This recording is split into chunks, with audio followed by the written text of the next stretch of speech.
జగన్మోహన్ రెడ్డి గారు రేపు 31వ తారీఖు 10 గంటలకి నెల్లూరు రావటం జరుగుతుంది. మరి నెల్లూరులో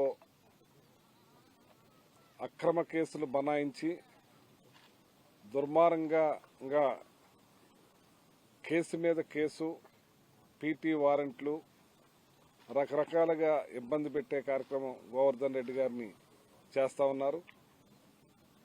మరి ఆయన్ని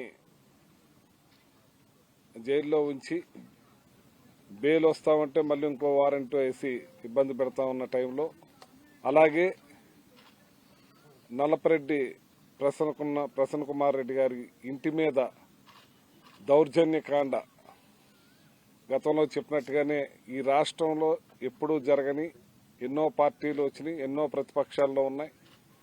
కానీ ఎప్పుడూ కూడా ఇలాంటి జరగని విధంగా ఆ ఇంటి మీద పడి దాడి చేసి దౌర్జన్యకాండ సృష్టించి, నాకు తెలిసి బీహార్లో కూడా ఉండుండదేమో, అంత దారుణాతి దారుణంగా ఆ ఇంటి మీద రాక్షసత్వంగా ఘోరంగా 200 మంది పైబడి తెగబడి, మరి ఆ పెద్దావిడి నల్లపరెడ్డి శ్రీనివాసులు గారి భార్య ఒక్కావిడే ఉన్నారు అప్పుడు ఆ రోజు ఆ సమయానికి ఇంట్లో. ఆ వయసులో ఆవిడ్ని భయభ్రాంతులకు గురి చేసే విధంగా మరి ఎంత దారుణమైన హేయమైన పనో ఇక్కడ గోవర్ధన్ రెడ్డి గారి విషయంలో, అక్కడ ఆ విషయంలో చాలా దారుణంగా ప్రవర్తించారు. మరి దాని విషయంలో మరి గోవర్ధన్ రెడ్డి గారిని జైల్లో ములాఖతే పరామర్శించే విధంగా జగన్మోహన్ రెడ్డి గారు రావటం జరుగుతుంది.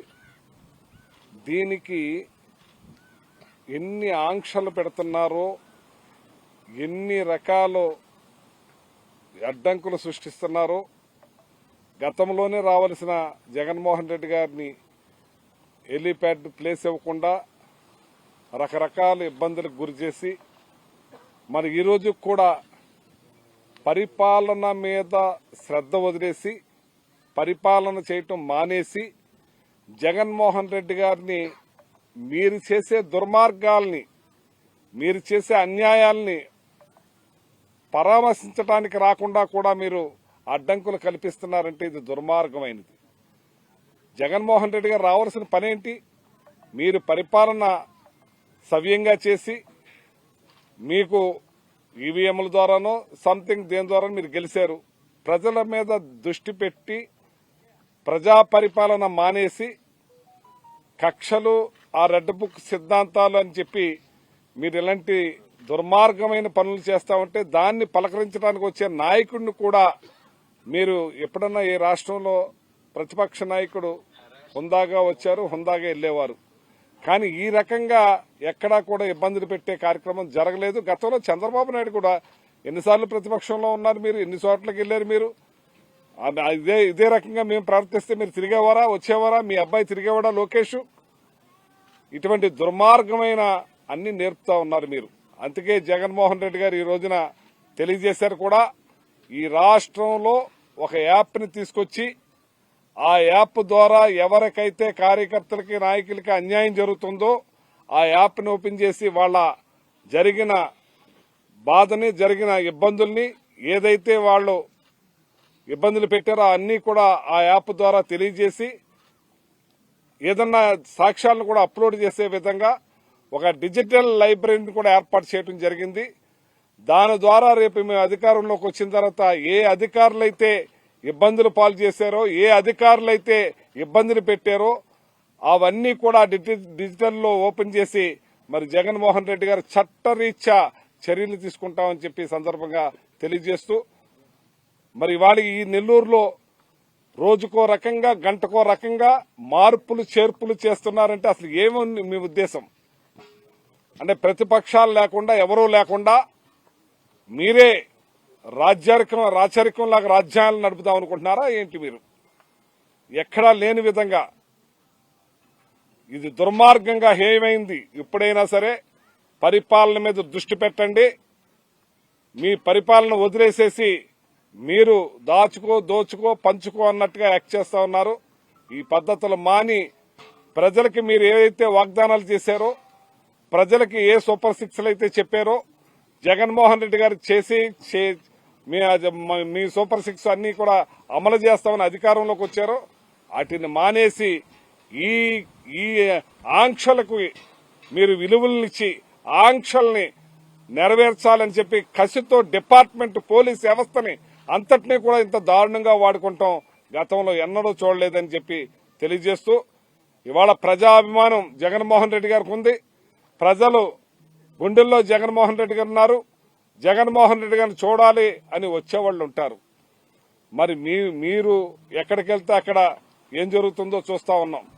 ఇవాళ జగన్మోహన్ రెడ్డి గారు మరి మా నాయకులు అందరూ కూడా ఇక్కడ కార్యకర్తలే స్వాగతం పలుకుతున్నాం. కానీ మేము ఏదైనా ఏది కూడా చేయకుండా మరి చూస్తా ఉంటే మీరు దాన్ని కూడా అడ్డుకోవాలని చూస్తున్నారంటే ఇది దుర్మార్గం, హేయమైన పని అని చెప్పి హెచ్చరిస్తూ రేపు 31వ తారీఖున జగన్మోహన్ రెడ్డి గారు వచ్చే మరి మా గోవర్ధన్ రెడ్డి గారు ములాఖత్ అయితేనేమి, మన నలపరెడ్డి ప్రసన్న కుమార్ రెడ్డి గారు, మన వాళ్ళ వైఫ్ శ్రీనివాసరెడ్డి గారు మరి వాళ్ళ వైఫ్ ని కూడా పరామర్శించే కార్యక్రమంలో మన కార్యకర్తలు నాయకులందరూ కూడా పెద్ద ఎత్తున స్వాగతం పలకాలని చెప్పి కోరుతా ఉన్నాను.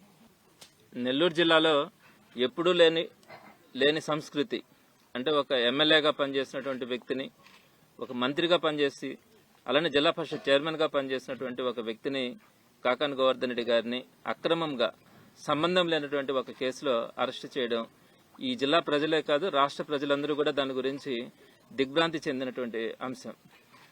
అది మర్చిపోకముందే నల్లపరెడ్డి ప్రసన్న కుమార్ రెడ్డి గారి ఇంటి మీద జరిగినటువంటి దాడి అయితే అందరూ కూడా ఆశ్చర్యపోయినారు. ఒక్క నెల్లూరు జిల్లానే కాకుండా ప్రపంచంలో ఉండే తెలుగు వారందరూ కూడా ఏంటి సంస్కృతి ఏంటి, ఎప్పుడు కూడా ఆంధ్ర రాష్ట్రంలో ఇలాంటిది చూడాల, ప్రత్యేకంగా నెల్లూరు జిల్లాలో అయితే ఇలాంటిది ఎప్పుడూ కూడా లేదు. పైపెచ్చు నల్లపరెడ్డి శ్రీనివాసరెడ్డి గారు వారింటి మీద జరిగినటువంటి దాడి, నల్లపరెడ్డి శ్రీనివాసరెడ్డి గారు అందరికీ కూడా తెలుగు ప్రజలందరికీ కూడా పరిచయస్తులు. మరి వారింటి మీద జరిగినటువంటి దాడి అయితే ఇప్పటికీ మర్చిపోలేకపోతా ఉన్నాం. సో కళ్ళ ముందు అంతమంది వచ్చి 200 మందికి పైగా ఇంటి మీద దాడి చేసిన సంఘటన అయితే మరి భయభ్రాంతులకు గురి చేసింది ఈ జిల్లా ప్రజలందరినీ కూడా. మరి ఇవన్నీ జరిగిన తర్వాత జగన్మోహన్ రెడ్డి గారు రేపు 31వ తారీఖున ఈ 2 కుటుంబాలని కూడా పరామర్శించే క్రమంలో నెల్లూరుకు రావడం కూడా జరుగుతూ ఉంది. అయితే గోవర్ధన్ రెడ్డి గారిని అరెస్ట్ చేసిన తర్వాత 3 సందర్భాల్లో జగన్మోహన్ రెడ్డి గారు రావాలనుకుంటున్నప్పుడు హెలిప్యాడ్కి సంబంధించి అనేకమైనటువంటి ఇబ్బందులకు గురి చేయడం కూడా అందరికీ తెలుసు. జూలై 3వ తారీఖున అయితే ఆయన నెల్లూరుకు రావాలని ప్రయత్నించినప్పుడు మేము మంచి ప్లేసెస్ ని వాళ్ళకి పోలీస్ డిపార్ట్మెంట్ కూడా ఆప్షన్స్ ఇవ్వడం జరిగింది. ఈ ప్లేసెస్ లో మీరు సెలెక్ట్ చేసినటువంటి ప్లేస్ లో హెలిప్యాడ్ ఏర్పాటు చేసుకుని జగన్మోహన్ రెడ్డి గారు నెల్లూరుకు వస్తారని చెప్పి మేము అడిగినప్పుడు పర్మిషన్ ఇవ్వకుండా ఆలస్యం చేయడం కానీ ఇవన్నీ కూడా జరిగినాయి. అయితే 3వ తారీఖు మాత్రం మేము పదే వారిని రిక్వెస్ట్ చేసినప్పుడు మంచి ప్లేసెస్ కూడా వారికి ఆప్షన్స్ గా ఇచ్చినప్పుడు అవేమీ ఇవ్వకుండా కరెక్ట్ గా ఒక్క రోజు ముందు ఇక్కడ మనం ఏదైతే కూర్చున్నామో ఇది ఒక అడవి లాంటి ప్రాంతం. మామూలుగా అయితే జనసంచారం కూడా ఇక్కడ ఎప్పుడు ఉండదు. అట్లాంటి ఒక అటవీ ప్రాంతం లాంటిది ఇక్కడ. ఒక్క రోజు ముందు ఇక్కడికి తీసుకొని వచ్చి ఈ ప్లేస్ లో మీరు హెలిప్యాడ్ ఏర్పాటు చేసుకోండి అని చెప్పడం కూడా జరిగింది. ఇటు చూస్తే హై టెన్షన్ వైర్స్ ఉంటాయి, 2 పక్కల చూస్తే జైలు ప్రాంతం. ఇక్కడికి రావాలంటే ఒకే ఒక్క మార్గం, చాలా సన్న ఇరుకైన మార్గం. నెక్స్ట్ దీన్ని మనం క్లియర్ చేసుకోవడానికి కూడా ఇప్పుడు 3 రోజుల నుంచి ఇక్కడ జేసీబీలు పెట్టి కానీ రోడ్స్ వేసుకోవడం కానీ ఇవన్నీ చేస్తామంటే కూడా కంప్లీట్ కాలే. మరి 3వ తారీఖు జగన్మోహన్ రెడ్డి గారు వస్తారన్నప్పుడు ఒక్కరోజు ముందు ఇక్కడికి తీసుకొని వచ్చి ఈ ప్రాంతంలో మీరు హెలిప్యాడ్ ఏర్పాటు చేసుకోండి, పక్కనే ఉన్నటువంటి జైల్లో గోవర్ధన్ రెడ్డి గారిని ములాఖత్ అయిపోగానే వెంటనే వచ్చి మళ్ళా మీరు హెలిప్యాడ్కి వచ్చి మీరు వెళ్ళిపోవాలా అనే విధంగా 2వ తారీఖున చెప్పడం కూడా జరిగింది. సో ఒక్క రోజులో ఇక్కడ హెలిప్యాడ్ వేసుకోవడం కూడా ఎలాంటి పరిస్థితుల్లో సాధ్యం కాని సందర్భం. అందుకని ఆ రోజు ఇంకా పరిస్థితులు బాగాలేక సరిగ్గా లేక 3వ తేదీ ప్రోగ్రాం కూడా రద్దయింది. ఆ తర్వాత క్రమంలో నల్లపరెడ్డి ప్రసన్న కుమార్ రెడ్డి గారి మీద దాడి కూడా జరగడం జరిగింది. మరి ఈ 2 కార్యక్రమాలకు సంబంధించి ఇద్దరిని కూడా పరామర్శించడం కానీ అదేవిధంగా జరుగుతున్నటువంటి పరిణామాలన్నింటినీ కూడా ప్రజల దృష్టికి తీసుకెళ్లడానికి జగన్మోహన్ రెడ్డి గారు రేపు 31వ తేదీన రావడానికి మరలా ఇంకెందుకు మేము ఏ ప్లేస్ అని చెప్పినా కూడా వాళ్ళు ఇటు రిజెక్ట్ చేస్తా వస్తా ఉన్నారు. అందుకని వారు చెప్పినటువంటి ఈ ప్లేస్ లోనే ఏర్పాటు చేసుకోవడం కూడా జరుగుతా ఉంది. ఇక్కడ నుంచి మీరు చూస్తుంటారు సుమారుగా 1 కిలోమీటర్ వరకు రోడ్డు కూడా లేకపోతే ఆ రోడ్డును వేసుకోవడం కానీ ఈ జంగిల్ క్లియరెన్స్ కానీ ఇవన్నీ కూడా చాలా కష్టసాధ్యంగా చేసుకోవాల్సిన పరిస్థితి ఏర్పడింది. మేము అడిగినటువంటి ప్లేసెస్ కూడా మేమేమి గవర్నమెంట్ స్థలాలు కూడా ఏమి అడగల. మాకు సంబంధించినటువంటి వ్యక్తులు మా పార్టీ వాళ్ళకి సంబంధించినటువంటి స్థలాలనే హెలిప్యాడ్ ఏర్పాటు చేసుకోవడానికి అడిగితే కూడా ఆ రోజు ఇవ్వనటువంటి పరిస్థితి. ఎందుకు ఇవ్వలేదో కూడా తెలియలా. అదే గవర్నమెంట్ స్కూల్స్ అడిగినామా లేకపోతే గవర్నమెంట్ స్థలాలు అడిగినామంటే ఒకవేళ ప్రతిపక్షం కాబట్టి మేము ఇవ్వమన్నా సరే అని అర్థం చేసుకోవచ్చు. ప్రైవేట్ స్థలాలు అడిగితే కూడా ఇవ్వకుండా ఇక్కడ మాత్రం ఈ ప్లేస్ లో వేసుకోవాలని చెప్తే దానికి కూడా మేము తలగ్గి ఈ రోజు ఇవన్నీ కూడా ఏర్పాటు చేసుకోవడం కూడా జరిగింది. అయితే నిన్నటి రోజున రాత్రి 11 గంటలప్పుడు ఇళ్లకు వచ్చి నోటీసులు ఇచ్చినారు. ఏమని ఇచ్చినారు? 3 కండిషన్స్ పెట్టినారు. ఒక కండిషన్ ఏంటంటే జగన్మోహన్ రెడ్డి గారు టోటల్ గా తిరిగేటప్పుడంతా కేవలం 3 కార్లు మాత్రమే ఉండాలా, అంతకు మించి ఎక్కువ ఉండకూడదు అని అనేది. రెండో పాయింట్, హెలిప్యాడ్ లో దిగినప్పుడు 10 మంది ఉండాలా, ఇక్కడ నుంచి ములాఖత్కి వెళ్లేంత వరకు కూడా 10 మంది మాత్రమే ఉండాలా అని చెప్పి రెండో కండిషన్ పెట్టినారు. మూడో కండిషన్, ప్రసన్న కుమార్ రెడ్డి గారి ఇంటి దగ్గరికి వెళ్తారు, ప్రసన్న కుమార్ రెడ్డి గారి దగ్గర అసలు గ్యాదరింగే ఉండకూడదు అని. అక్కడ వాడినటువంటి పదాలు ఏంటంటే కనీసం ఒక్కరికి కూడా అక్కడ పర్మిషన్ ఇవ్వము తిరిగేదానికేనని. సో ఎక్కడికి పోతా ఉన్నాం అన్నది ఒకసారి అర్థం చేసుకోవాలా. కేవలం జగన్మోహన్ రెడ్డి గారు వస్తే ఒక 3 కార్లకు మాత్రమే పరిమితం చేయడం గానీ, అలానే ఇక్కడ గానీ అక్కడ గానీ 10 మంది మాత్రమే ఉండాలా, ప్రసన్న కుమార్ రెడ్డి గారి ఇంటి దగ్గర అయితే ఒక్క మనిషి కూడా ఉండడానికి లేదని చెప్తే అసలు ఇవన్నీ కూడా సాధ్యం కానటువంటి అంశాలు. దానికి పైపెచ్చు మరలా ఇంకోటి ఇచ్చినారు ఈ రోజు. ఒకవేళ మా కండిషన్స్ కాదని ఎక్స్ట్రాగా వచ్చే పని అయితే ప్రతి 25 మందికి కూడా మీరు ఒక రెస్పాన్సిబుల్ పర్సన్ ని మాకు ఇవ్వాలా, ఆ వ్యక్తి యొక్క పేరు గాని ఆ వ్యక్తి యొక్క ఫోన్ నెంబర్ ఇవ్వాలా. అలానే మీరు వెహికల్స్ ఏదైతే 3 వెహికల్స్ వాడతారో ఆ 3 వెహికల్స్ కు వాడి ఎక్కువై కనుక మీకు వెహికల్స్ వచ్చే పని అయితే ఆ వెహికల్ నెంబర్స్ గాని డ్రైవర్ ఫోన్ నెంబర్ గాని అదేవిధంగా డ్రైవర్ కి సంబంధించినటువంటి డ్రైవింగ్ లైసెన్స్ కూడా ఇవ్వాలని చెప్పినారు. ఇవన్నీ చూస్తా ఉంటే అసలు మన భారతదేశంలో మన దేశంలో మన రాష్ట్రంలో మన ఊర్లలో తిరుగుతా ఉన్నామా, లేకుంటే ఇతర దేశాలకు ఏమన్నా ఉగ్రవాదులాగా వెళ్తా ఉన్నామా అర్థం కాని పరిస్థితి ఏర్పడతా ఉంది. సో తప్పకుండా కూడా ప్రజలందరూ కూడా గమనిస్తా ఉన్నారు. సో ఎందుకు ఈ విధమైనటువంటి ఆంక్షలు పెడతా ఉన్నారు, ఎందుకు ఈ విధంగా ప్రజలు కూడా చూడడానికి రాకుండా ఉన్నారు? వాళ్ళకి స్వేచ్ఛ లేదా? వాళ్ళ నాయకుడు వచ్చినప్పుడు ఆ నాయకుడిని చూడడానికి కూడా రావడానికి కూడా అర్హత లేకుండా ఈ రాష్ట్ర ప్రజలు గాని ఈ జిల్లా ప్రజలు గాని ఉంటా ఉన్నారా అంటే మీరు ఒకసారి అర్థం చేసుకోవాలి ఎటువంటి పరిస్థితుల్లో ఉన్నాం. ఇళ్ల మీదకి వచ్చి దాడులు చేస్తా ఉన్నారు, కొడతా ఉన్నారు. రేపొద్దున ఇవన్నీ కూడా కనుక అందరూ ఉపేక్షిస్తే ఇళ్లకు వచ్చి చంపిపోయే పరిస్థితి కూడా ఏర్పడుతుంది. అయినా కూడా ఒకటి చెప్తా ఉన్నాం, వైఎస్ఆర్సీపీ నాయకులు గాని కార్యకర్తలు గాని ఏ ఒక్కరు కూడా వీటి గురించి భయపడే పరిస్థితి కూడా లేదు. వాళ్ళు అనుకుంటా ఉంటారేమో ప్రజల పక్షాన్ని ఈ రోజు వైఎస్ఆర్సీపీ పోరాడుతా ఉంది, ఏదైతే ఈ నాయకులను గాని అరెస్ట్ చేస్తామో జగన్మోహన్ రెడ్డి గారు రావడానికి కూడా అడ్డుపడి ఆయన రావడానికి కూడా ఆపగలిగితే వీళ్ళు భయపడతారు, ఇళ్లలోనే కూర్చుంటారు వైఎస్ఆర్సీపీ పార్టీ కార్యకర్తల నాయకులు అంటే అది మీ అపోహని మాత్రమే తెలియజేస్తా ఉన్నాం. ఈ రోజు ప్రజలు ఎందుకు విపరీతంగా వస్తా ఉన్నారు, ఎందుకు ఇంత స్పందన ఉంది? మీరు మమ్మల్ని ఎప్పుడైతే కంట్రోల్ చేయాలనుకుంటున్నారో, మమ్మల్ని అణిచివేయాలనుకుంటా ఉన్నారో అక్కడి నుంచే ఎప్పుడు కూడా ఒక రెవల్యూషన్ అనేది పుడుతుంది. ఈ రోజు ప్రజల్లో గాని కార్యకర్తలు గాని నాయకులు గాని ప్రతి ఒక్కరు కూడా మీరు పెట్టే ఏ ఆంక్షలకు కూడా ఆలోచించే పరిస్థితి కూడా లేదు. అట్టని మేము ఎక్కడ కూడా మొబిలైజ్ చేయట్లా, ఎవరిని కూడా రమ్మని చెప్పడం కానీ బస్సులు పెట్టడం కానీ వెహికల్స్ కానీ ఎక్కడ కూడా అరేంజ్ చేయట్లా. స్వచ్ఛందంగా వాళ్ళు గనుక వాళ్ళ నాయకుడిని చూడడానికి రాగలిగితే మాత్రం తప్పకుండా దాన్ని ఆహ్వానించడం కూడా జరుగుతుంది. ఆ క్రమంలో గానీ మీరు ఏ విధంగా కేసులు పెడతామన్నా ఇబ్బందులు పెడతామన్నా కూడా నాయకుల మీద కార్యకర్తల మీద ఏ ఒక్కరు కూడా దీని గురించి ఆలోచించే పరిస్థితులు. మీరు ఒకసారి ఆలోచించుకోండి. ఇటువంటి పరిస్థితుల వల్లనే ఈ విప్లవం లాగా ప్రజల్లో కూడా వస్తా ఉంది. ఇది మంచి పద్ధతి కాదని తెలియజేస్తా ఉన్నాం. తప్పకుండా కూడా ఎల్లుండి ప్రోగ్రామ్ కు సంబంధించి ఇప్పటికే మమ్మల్ని ఎన్నిసార్లు పిలిచినా ఎన్ని నోటీసులు ఇచ్చినా వాటన్నిటికీ రిప్లై ఇస్తా ఉన్నాం. గంటల తరబడి పిలిపించి మాట్లాడుతూ ఉంటే కూడా ఓపికగా కూర్చొని మాట్లాడుతూ ఉన్నాం. కానీ మేము ఎక్కడైనా తగ్గుతాం, కానీ మమ్మల్ని ఇబ్బంది పెట్టాలా, మా కార్యకర్తలు ప్రజల్ని ఇబ్బంది పెట్టాలనుకుంటే మాత్రం పార్టీ నాయకులు కార్యకర్తలు ఏ ఒక్కరు కూడా వినే పరిస్థితి ఉండదు. తప్పకుండా రేపటి కార్యక్రమాన్ని విజయవంతం చేయడానికి ప్రతి కార్యకర్త నాయకుడు కూడా సహకరిస్తారని కూడా తెలియజేస్తాను.